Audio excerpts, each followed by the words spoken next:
욕심은 화를 불러낸다. 쓸쓸한 시골 자그마한 동리에 이 동리에서 제일 첫째 가는 부자가 살았는데 그 부자의 이름은 그저 김서방이라고만 동리 사람들이 불렀습니다. 돈 많은 부자이건만 욕심 많고 인색하기로도 이름난 사람이었습니다. 김서방은 그 슬하에 아들 둘을 두었는데 큰아들의 이름은 쇠돌이고 작은아들의 이름은 귀복이었습니다. 귀복이는 영악하고 똑똑하게 생겼으므로 그 아버지와 어머니는 귀복이를 퍼 귀해하지만 쇠돌이는 얼굴도 못나게 생기고 또 변변치 못한 고로 그 아버지 어머니는 쇠돌이를 퍽 미워하여 쇠돌이라고 이름을 부르지 않고 못난이라고 늘 불렀습니다. 귀복이도 아버지 어머니가 하는 대로 형을 업수히 여기고 일상 못난이라고만 부르고 놀려댔습니다. 그러나 쇠돌이는 남은 놀리거나 말거나 저 할 일만 힘써 하고 도무지 아무런 대꾸도 하지 않았습니다. 그리고 아버지나 어머니가 시키는 일이면 무슨 일이든지 꽤 안 부리고 잘 하였습니다. 그런데 아버지와 어머니가 쇠돌이를 미워하고 대수롭지 않게 여기는 큰 까닭이 또 하나 있습니다. 그것은 쇠돌이가 못났다고 해서만 그러는 아니라 쇠돌이는 친아들이 아닌 때문이었습니다. 쇠돌이가 어렸을 때 쇠돌이를 낳은 정말 어머니는 과부였었는데 중간에 병이 들어서 어린 쇠돌이를 남겨놓고 이 세상을 떠났으므로 김서방이 동네 사람의 권고로 쇠돌이를 데려다가 오늘날까지 기른 것이었습니다. 밉기는 하지만은 여태까지 길러온 것을 아무 까닭 없이 그대로 내어 쫓을 수는 없고 해서 갖은 힘드는 일을 모조리 시켜서 괴로워서 제자제절로 나갈 때를 바랐지만 쇠돌이는 이런 줄을 모르고 저를 낳아서 길러준 친어머니와 친아버지인 줄만 알고 아무리 힘드는 일이라도 군말 없이 시키는 대로 잘 하였습니다. 쇠돌이는 알지 못하지만 귀복이는 쇠돌이가 친형이 아니요 아버지가 얻어다 기른 아이인 줄을 알기 때문에 쇠돌이를 몹시 미워하고 업수히 여겼습니다. 하루는 김서방과 그 마누라가 마주 앉아서 무서운 계교를 꾸미었습니다. 여보, 저 원수 같은 것을 어쩌면 좋소? 글쎄, 그것 때문에 큰 걱정이야. 공연히 반만 없애고 진작 내쫓아버리든지 없애버리든지 해야 할 텐데. 여보, 그럼 좋은 수가 있어. 우물에 두레박이 빠졌으니 건져오라고 해서 우물로 들어가거든 빠뜨려 죽여버립시다. 그러면 누가 우리더러 빠뜨려 주겠다고 그러겠어? 하고 마누라쟁이가 말하였습니다. 그러니까 김서방은 고개를 끄덕끄덕 하였습니다. 그 이튿날 아침이었습니다. 김서방은 쇠돌이를 불러들여 뒤곁 우물에 두레박이 빠졌으니 이따 저녁에 들어가서 건져오라 하였습니다.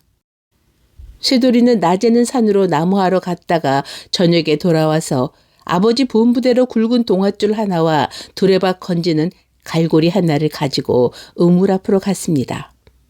굵은 동아줄 한 끝은 제 허리에다 메고 또 한 곳을 우물 옆에 섰는 큰 버드나무에다 단단히 잡아맨 뒤 그 동아줄을 붙들고 우물 속으로 들어갔습니다.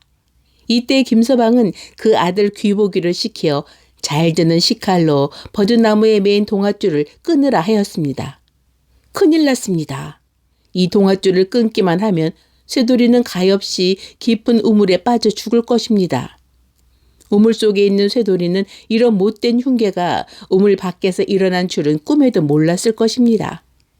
귀보기는 날이 시퍼런 식칼을 들고 뒤곁 우물 앞으로 뛰어갔습니다. 동아줄 끊는 식칼 소리가 슉슉 나더니 눈 깜짝할 동안에 그 굵은 동아줄은 탁 하고 끊어졌습니다. 귀보기는 식칼을 들고 뒤도 돌아보지 않고 안으로 뛰어들어갔습니다. 못된 사람 세 식구는 머리를 맞대고 앉아서 쇠돌이가 지금쯤은 죽었으리라 하여 기쁜 듯이 소군거리며 빙글빙글 웃었습니다. 줄 한 오라기에 몸을 의지하고 우물 속으로 내려가던 쇠돌이는 어찌 되었습니까? 죽었을까요? 살았을까요? 못된 짓이 무엇인지 알지도 못하는 착한 쇠돌이, 못난 쇠돌이는 동아줄을 붙들고 우물 아래로 내려가서 양쪽 돌멩이를 디디고 서서 갈고리로 두레박을 건지려 할 때 그때 동아줄이 끊어져 내려왔던 것입니다. 그래서 쇠돌이는 죽지 않고 살았습니다. 갑자기 동아줄이 투투투 내려오니까 쇠돌이는 깜짝 놀라기는 했으나 줄을 느슨히 메어서 잘라져 내려왔나 보다 하고 별로 이상하게도 생각하지 않았습니다. 그래서 갈고리를 가지고 암만 두레박을 찾으려 했지만 두레박은커녕 지푸라기 하나 걸려 나오지 않았습니다. 빠뜨리지 않은 두레박이 걸려 나올 리가 있습니까? 쇠돌이를 죽이려고 거짓말을 한 거려. 쇠돌이는 아무리 찾아도 없는 거로 여기저기 불쑥불쑥 나온 돌멩이를 더듬어 딛고서 얼마 후에 아무 일 없이 우물 밖으로 나왔습니다. 뜻밖의 우물에 빠져서 죽은 줄 알았던 원수의 쇠돌이가 무사히 돌아온 것을 보고 세 식구는 쇠돌이 앞에서는 아무 말도 안 하지만 분한 생각에 더욱더욱 쇠돌이가 미었습니다. 하룻날은 참다 못하여 깊은 산속 외딴 곳에 그리 넓지 않은 밭 하나가 있는 것을 주어서 쇠돌이를 내어 쫓기로 하였습니다. 그래서 김서방은 쇠돌이더러 예, 쇠돌아. 이제 너도 그만큼 컸으니 밤낮 집에 들어앉아 있기만 해서 쓰겠니? 벌써부터 너 주려고 얻어놓은 밭이 있으니 너는 오늘부터 그 밭 있는 데 가서 집을 짓고 살든지 하고 다시는 집에 돌아올 생각을 말아라. 자, 저기 벼 한 섬 내놓았으니 그거 가져다가 그 밭에 심어서 거두어 먹어라. 하고 가장 친절하게 달랜 뒤에 벼 한 섬을 주어 내보냈습니다. 쇠돌이는 아무 말 없이 벼 한 섬을 짊어지고 산속으로 밭 있는 곳으로 찾아 들어갔습니다. 쇠돌이는 이곳에 오는 길로 괭이와 부삽을 가지고 밭을 패기 시작하였습니다. 밭이라 하여도 이름이 밭이지 산속이 되어서 어떻게 돌이 많은지 밤낮 패어내도 돌 천지였습니다. 그러나 게으른 것을 모르고 자라난 쇠돌이는 밭 옆에다 움집을 하나 묻어놓고 거기서 자면서 새벽이면 일찍 일어나 쉬지 않고 자꾸 패었습니다. 쇠돌이가 이같이 부지런히 밭을 패인 지 한 달이 거의 가까워 오는 어떠한 날 아침이었습니다. 다른 날과 같이 이날도 일찍 일어나서 괭이로 밭을 파내기 시작하였는데 다른 날은 그렇지 않더니 이날은 웬일인지 땅 밑이 쿠렁쿠렁 하는 것 같고 괭이질을 할 때마다 땅속이 쾅쾅 하고 울렸습니다. 쇠돌이는 그저 자꾸 베어내기만 하였습니다. 그때 힘껏 내리찍는 괭이 끝이 콱 하고 땅에 들어가 박히더니 아무리 잡아당겨도 괭이가 도무지 빠져나오지 않았습니다. 그래서 쇠돌이는 있는 힘을 다 내어 괭이를 힘껏 잡아당기니까 괭이 끝에 큼직한 괴짝 하나가 달려나왔습니다. 쇠돌이는 깜짝 놀라서 그 괴짝 위에 흙을 떨고 보니까 썩어서 녹이 시퍼렇게 슬은 구리 괴짝이었습니다. 그 괴짝 뚜껑을 열어 젖히자마자 그 속에서 눈이 부실 만치 찬란한 금빛이 비쳐 나왔습니다. 그 빛이 어찌도 찬란하던지 쇠돌이는 눈이 부시어서 눈을 두 손으로 가리고 그 자리에 주저앉았습니다. 그 괴짝 속에는 누런 금덩어리가 가득 들어있었던 것입니다. 욕심이란 것을 알지 못하는 마음 착한 쇠돌이는 아마 이것을 누가 잃어버린 지 오래되어서 이렇게 깊이 묻혀 있는 건가 보다. 이것은 얻은 것이니까 잃어버린 사람을 찾아주어야지. 하고 움집에다 옮겨다 두고 다시 일을 계속하였습니다. 그리고 때때로 한 사람씩 지나가는 사람을 만날 적마다 누런 금덩어리 든 괴짝을 잃어버린 사람이 있거든 이리로 보내달라고 부탁하였습니다. 얼마 후에 김서방이 사는 동네에까지 쇠돌이가 누런 금덩어리 들은 괴짝을 얻어놓고 임자를 찾아주려 한다는 소문이 들려왔습니다. 그래서 욕심 많은 김서방은 누런 금덩어리라니까 욕심이 더욱 치밀어서 어쩔 줄 모르다가 그 아들 귀보기를 보내어 그 금덩이를 가져오라 하였습니다. 김서방을 쥐어 지르게 욕심이 많은 그 아들 귀보기는 커다란 자루 하나를 둘러매고 산속으로 쇠돌이가 사는 움집을 찾아 들어갔습니다. 쇠돌이는 아버지가 누런 금덩이의 임자라는 말을 귀보기에게 듣고 아무 말 없이 그 금덩어리를 귀보기에게 모두 내어주었습니다. 귀보기는 어찌도 기쁘던지 입이 귀밑까지 찢어져서 금덩어리를 부대에다 담아가지고 집으로 돌아왔습니다. 김서방은 귀보기가 무사히 금덩어리를 한 분에다 가져왔다는 말을 듣고 기뻐서 한달음에 달려들어 금덩어리를 구경하려고 부대 주둥이를 열었습니다. 그런데 이거 큰일 났습니다.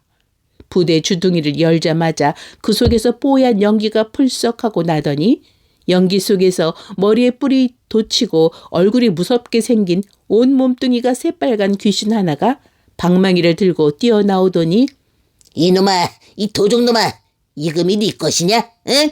이 욕심꾸러기 놈아.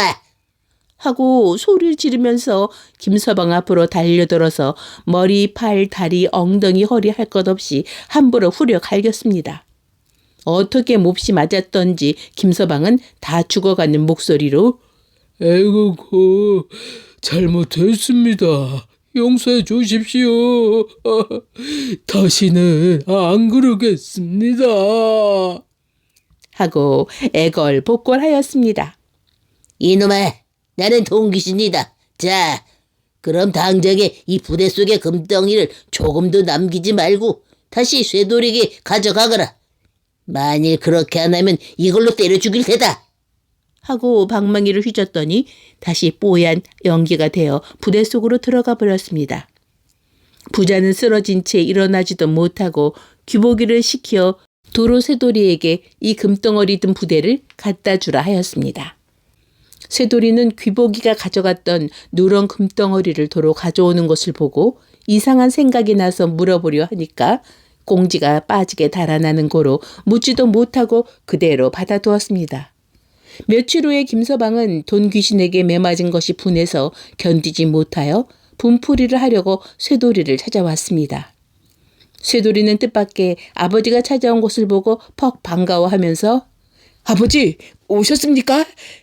하고 내어달아 인사를 하였습니다.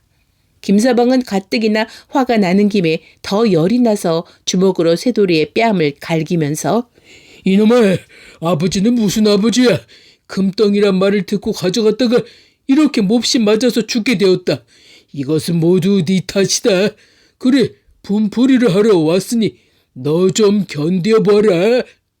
하고 마른 나무지를 꺾어들고 인정사정 없이 쇠돌이를 함부로 때렸습니다. 쇠돌이가 정신을 잃고 넘어진 것을 보고서야 김서방은 직성이 풀렸던지 집으로 돌아가는 길에 그래도 그 금이 욕심이 나서 한 덩이쯤이야 어떠려 하는 생각으로 조그만 금덩어리 하나를 괴짝에서 꺼내어 집어들고 돌아갔습니다. 얼마 후에 쇠돌이는 정신을 차려 일어나서 에이, 모든 것이 다 저 금덩이 때문이다. 저것만 치워버리면 관계없겠지. 하고 금덩이 든 괴짝을 등에 지고 깊은 냇가에 이르러 냇물에 뛰어버렸습니다. 그리고 돌아오는 길로 밭 부치기에만 골몰하였습니다. 그 후로는 아무 걱정 없이 일을 즐거움으로 여기고 재미있게 지내게 되었습니다.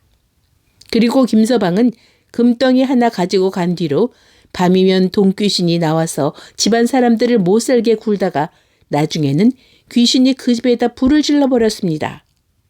김서방과 그 마누라와 그 아들 귀복이는 그 불 속에 쌓여 다 죽어버렸습니다.